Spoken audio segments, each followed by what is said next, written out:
বিজয় উল্লাস করতে আসছি, এর থেকে আর বড় কি অনুভূতি হতে পারে আপনি বলেন? আপা ছাড়া আমরা আবার নতুন করে 24-এ বিজয় দিবসের উপভোগটা আমাদের দ্বিগুণ বেড়ে গিয়েছে। ছাত্র জনতার বিপ্লবের কারণে আমরা এই প্রথমবারের মতন নিজেদের ভাষায় নিজেদের মতো করে স্বাধীনতা উদযাপন করতে পারতেছি। আমার মনে হয় যে আমি আসলে আজকের বিজয় দিবসটাকে ওন করতে পারছি। প্রথমে আমরা নিজেদের মতো করে কর্মসূচি রাখছি, নিজেদের মতো করে পালন করছি, যার কারণে এবারের অনুভূতিটা একটু অন্যরকম, অন্যবারের তুলনায়।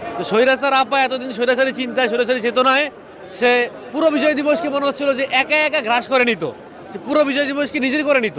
কিন্তু এবারে যে বিজয় দিবস এটা আসলে সবার সম্মিলিত। আমাদের হচ্ছে এই বিজয় আবার নতুন করে বাঙালির উদ্দীপনা জাগিয়েছে, কারণ আমরা এই দেখেছি যে যেরকম 71-এ প্রত্যেকটা মানুষের অংশগ্রহণ ছিল, ঠিক 24-এও নতুন করে আমরা আবার স্বাধীনতা লাভ করেছি। এবং মানে আপা আমাদের মধ্যে নেই, মানে আপা ছাড়া আমরা